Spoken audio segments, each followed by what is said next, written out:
Just want to ask you about what's it been like training with Darwin Nunez. Is there anything about him that stands out so far for you? Yeah, he's tall, but look, he's obviously came in. We've not been back for too long, but we have to let him settle in, and he's looked good in training, and the Brazilian boys and everyone that speaks his language are helping him a lot. I don't think me and him have had many conversations yet. We've just kind of smiled at each other, but that will come.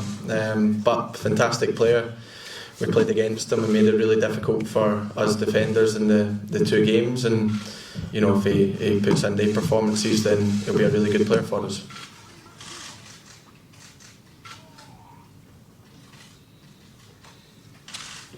Questions for Andy?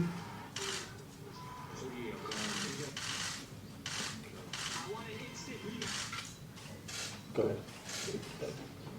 Yeah.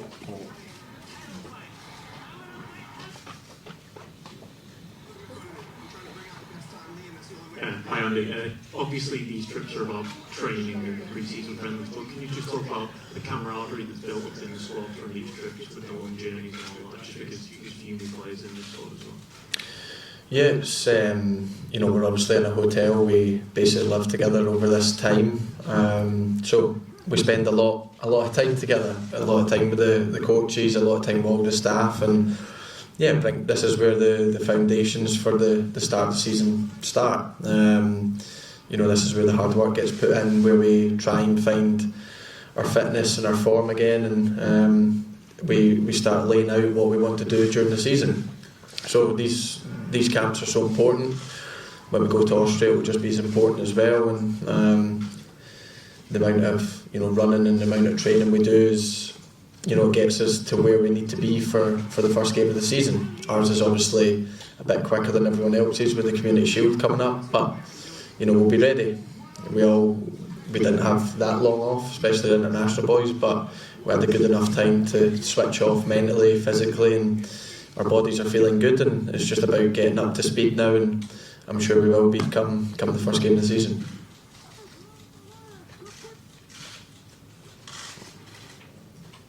Yeah. Okay.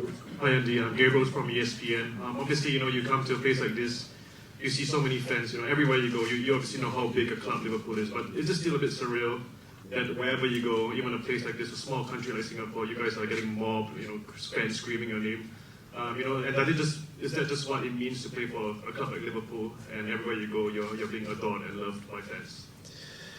Yeah, I think the day you sign for Liverpool, you play for a big club, but when you come to these places, it just reminds you of how big the club actually is. You come to countries like this, and the fans they're so welcoming of you, as if you're their heroes, and they're waiting outside the hotel.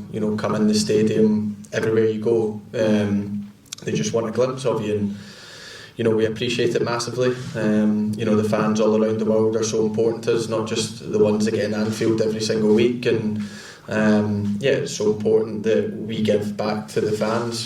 Small things like open training today and playing matches over the other side of the world effectively. So it's nice to give them that back, because their support's always appreciated. I know they get up at sometimes silly times to watch us games with time difference and things like that. So look, it's incredible the support we've received on this tour, and I'm sure most countries we go to we get that, but it's been special, and it's been really nice to see, and like I said, we don't take it for granted.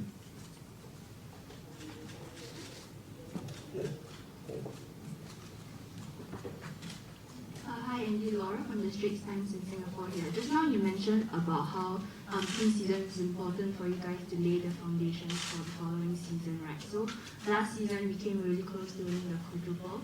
So is there an expectation this time to come to do that again? Or is there added motivation or pressure because of that? I think, again, when you play with this club, there's always expectations on you. It's what we have to deal with. We've always had to do that. And we have expectations of ourselves. We want to be the best versions individually and best versions as a team. I think last season, large parts, we showed that.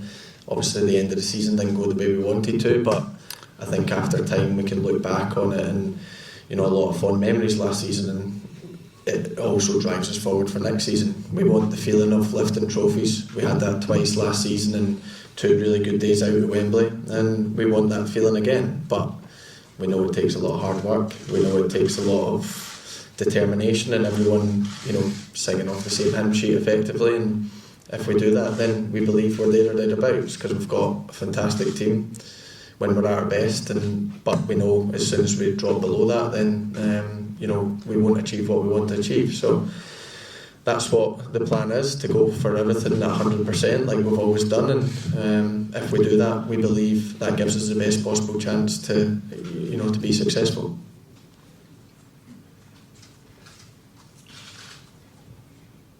Andy, you left a heat wave in the UK, so when you came down to Asia, probably that wasn't such a big shock. But what about the humidity? How's that been affecting? Jürgen's having a bit of a laugh there, so I guess it's been an issue.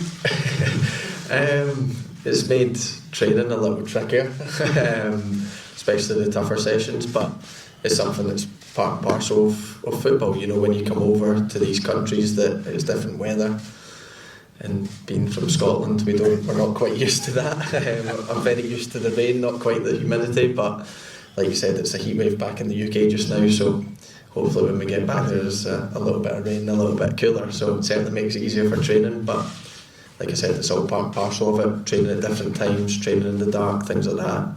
But it's warm all year round here, I think, and we've adapted well, and it will only help us. Training in that kind of heat will get us fitter quicker.